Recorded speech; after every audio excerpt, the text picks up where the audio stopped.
दोस्तों 80 के दशक में शुरू हुए रामायण को लोग आज भी बहुत ज्यादा भक्ति भाव से देखते हैं। रामायण की शूटिंग एक ऐसे समय में हुई थी जब तकनीक इतनी ज्यादा विकसित नहीं हुई थी। जी हाँ दोस्तों, उस समय ना तो कोई वीएफएक्स और ना ही कोई एडवांस एडिटिंग टेक्नोलॉजी थी।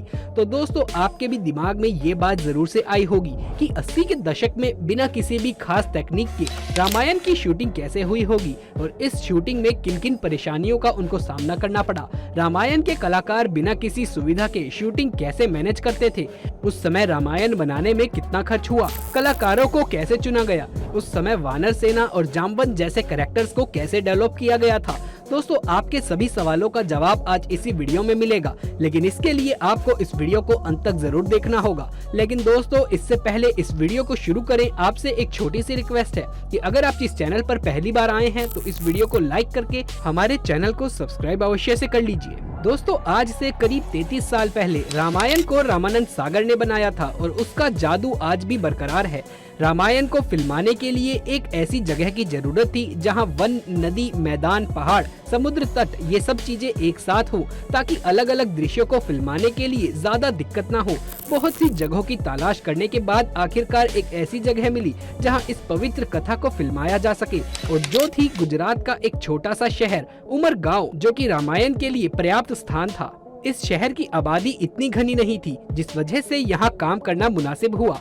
गुजरात के उमरगांव में रामायण की शूटिंग पूरे 550 दिनों तक चली और इस दौरान कुल 78 एपिसोड्स फिल्माए गए। बताया जाता है कि ज्यादातर कलाकार शूट के दौरान सेट पे ही रुका करते थे। उमरगांव मुंबई से 4 घंटे की दूरी पर स्थित है और यहाँ बहुत से पर्यटन स्थल मौजूद हैं।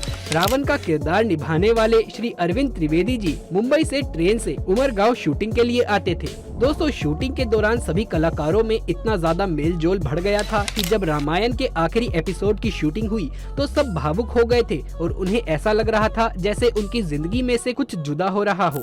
दोस्तों रामायण के प्रसारण के दौरान सड़कें सूनी हो जाती थी। घर के सभी लोग एक साथ टीवी के सामने बैठकर रामायण देखने लगते थे।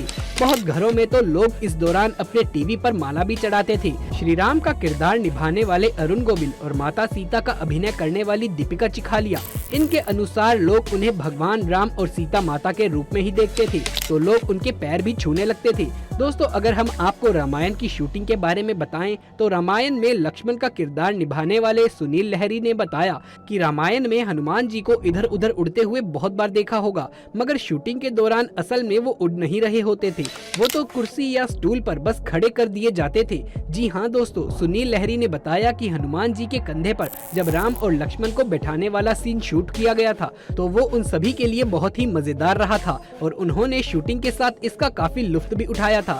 रामायण के इस सीन में देखने को मिलता है कि हनुमान जी श्री राम और लक्ष्मण को अपने कंधे पर बैठाकर वायु मार्ग से लेकर जाते हैं। रामायण का जो ये सीन क्रिएट किया गया है इसके लिए क्रोमा टेक्निक का इस्तेमाल किया गया था।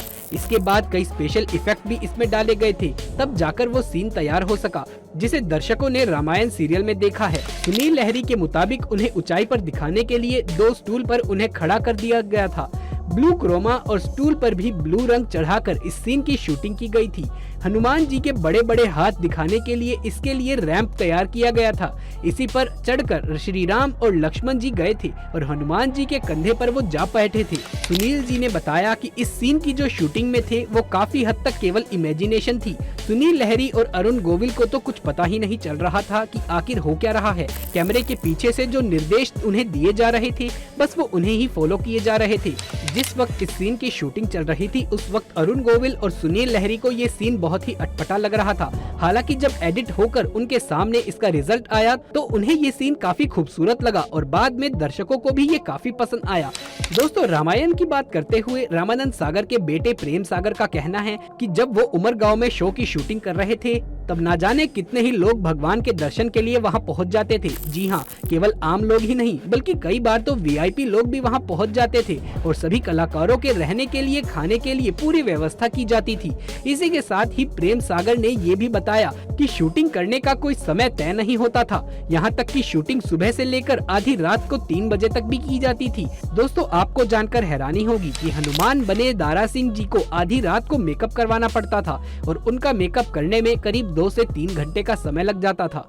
इसके अलावा शो में बहुत से जूनियर आर्टिस्ट के भी जरूरत पड़ती थी, तो ऐसे में कई सैनिकों को इकट्ठा करना सच में काफी मुश्किल हो जाता था। बता दें कि इस काम को करने के लिए आसपास के लोगों को गांव में ढोल नगाड़े बजाकर बुलाया जाता था और उनसे ये काम करवा लिया जाता था और उनसे ये भी कहा जाता था कि जो भी काम करेगा उसे फ्री में खाना और 10 रुपए दिए जाएंगे।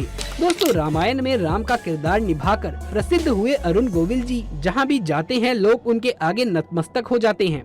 इस किरदार में अभिनेता को देखकर ऐसा लगता है कि मानो वो इसी के लिए बने हों। लेकिन बहुत कम लोगों को ये पता होगा कि रामानंद सागर ने पहले इस रोल के लिए इस अभिनेता को रिजेक्ट कर दिया था। इस बारे में अभिनेता अरुण गोविल ने एक शो में खुलासा किया था। इस दौरान उन्होंने रामायण में अपनी कास्टिंग के बारे में ये दिलचस्प किस्सा सुनाया। उन्होंने बताया कि जब उन्हें पता चला कि रामानंद सागर रामायण बना रहे हैं तो वो उनके पास रोल मांगने पहुँच गए। रामानंद सागर के पास जाकर अरुण गोविल ने उनसे कहा कि वो राम का किरदार निभाना चाहते हैं। रामानंद सागर ने उन्हें देखा और कहा कि ठीक है, जब समय आएगा तो उन्हें देखा जाएगा। कुछ समय बाद शो की कास्टिंग के लिए ऑडिशन हुए और उसमें अरुण गोविल जी को भी बुलाया गया, लेकिन शो की टीम को उनका ऑडिशन पसंद नहीं आया, जिसकी वजह से उन्हें रिजेक्ट कर दिया गया। लेकिन फिर एक दिन रामानंद सागर ने अरुण गोविल को फोन कर उनसे मिलने के लिए कहा, जिसके बाद जब अरुण गोविल श्री राम के रोल के लिए अपना लुक टेस्ट देने पहुँचे तो उनकी स्माइल को देखकर उन्हें तुरंत श्री राम का रोल दे दिया गया, क्योंकि उनके मुस्कान में रामानंद सागर को भगवान जैसी सौम्यता नजर आई, जो राम के किरदार के लिए बिल्कुल परफेक्ट थी। दोस्तों, रावण का रोल करके अरविंद त्रिवेदी जी घर घर लोकप्रिय तो हो गए, लेकिन आप ये जानकर हैरान हो जाएंगे कि रामानंद सागर के लिए वो पहली पसंद नहीं थे। अरविंद त्रिवेदी जी मध्य प्रदेश के इंदौर के रहने वाले थे और उन्होंने गुजराती फिल्मों में ज्यादा काम किया था। जब उन्हें पता चला कि रामानंद सागर रामायण बना रहे हैं तो वो गुजरात से मुंबई ऑडिशन के लिए पहुँच गए। उन्होंने तो केवट के रोल के लिए ऑडिशन दिया था। रावण के रोल के लिए सभी चाहते थे कि अमरीश पुरी जी को लिया जाए। अरविंद त्रिवेदी ने केवट के किरदार के लिए ऑडिशन दिया। जब वो बाहर निकले तो उनके बॉडी लैंग्वेज और एटीट्यूड को देखकर रामानंद सागर ने उन्हें रावण का रोल दे दिया। रावण के रोल में ढलने के लिए उन्हें कड़ी मेहनत करनी पड़ी थी। शूटिंग से 5 घंटे पहले वो तैयार होना शुरू कर देते थे। उनकी ज्वेलरी से लेकर कपड़ों का वजन ही कई किलो का होता था। उनका मुकुट ही 10 किलो का हुआ करता था। अरविंद जी खुद भी राम भक्त और शिव भक्त थे। जब वो शूटिंग पर जाते थे तो पूरा दिन व्रत रखते थे। शूटिंग खत्म करने के बाद वो रात में अपना व्रत तोड़ते थे। उन्हें इस बात का बहुत अफसोस होता था कि स्क्रिप्ट की वजह से उन्हें भगवान राम के लिए कड़वे शब्द का प्रयोग करना पड़ रहा है। दोस्तों, सीता के रोल के लिए दीपिका चिखालिया का सिलेक्शन कैसे हुआ था, इस बारे में उन्होंने खुद बताया कि उन दिनों विक्रम बेताल की शूटिंग सागर जी के घर पर ही हुआ करती थी। दीपिका को महारानी का रोल दिया गया था। वो पूरे दिन महारानी के गेटअप में घूमती रहती थी। एक दिन दीपिका ने देखा कि सागर जी के घर बहुत सारे बच्चे आए हुए हैं। उन्हें लगा कि कहीं सागर जी की पत्नी ने घर पर ट्यूशन क्लासेस देना तो नहीं शुरू कर दिया, मगर बाद में किसी ने बताया कि वो बच्चे रामायण टीवी सीरियल के लव कुश के रोल के लिए ऑडिशन देने के लिए आए हैं।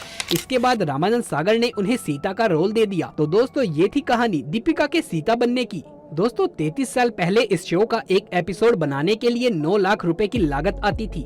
हालांकि इस सीरियल ने दूरदर्शन के लिए 23 करोड़ रुपए कमाए थे। रामानंद सागर का शो विक्रम बेताल का एक एपिसोड 1 लाख रुपए में बनता था। साल 1987 में 9 लाख रुपए आज के जमाने की यानी कि 2022 में 1 करोड़ रुपए के बराबर हैं। यानी अगर आज रामायण बनाई जाती तो 1 करोड़ रुपए एक एपिसोड पर खर्च होते। लेकिन जब टीवी पर रामायण शुरू हुई तो दर्शकों ने इसे खूब प्यार दिया। इतना ही नहीं, साल 2003 में लिम्का बुक ऑफ रिकॉर्ड द्वारा साझा किए गए आंकड़ों के मुताबिक इस पौराणिक शो के पहले टेलीकास्ट एपिसोड को 40 मिलियन लोगों ने देखा था। उस समय रामायण को सिर्फ भारत में ही नहीं बल्कि 53 अलग अलग देशों में दिखाया गया था। एक रिपोर्ट की माने तो रामायण ने अपने पहले प्रसारण के जरिए दूरदर्शन चैनल को 23 करोड़ रुपए का राजस्व दिया था। तो दोस्तों, कैसा लगा हमारा आज का ये वीडियो? अगर ये वीडियो अच्छा लगा हो तो इसे एक लाइक करके अपने दोस्तों और रिश्तेदारों में इसे ज्यादा से ज्यादा शेयर करें। कमेंट बॉक्स में जय श्री राम अवश्य से लिख दीजिए। आगे भी ऐसे वीडियोस देखते रहने के लिए हमारे चैनल को सब्सक्राइब कर लें। जल्द मुलाकात होगी आपसे किसी अगली वीडियो में। तब तक के लिए आप सभी का धन्यवाद।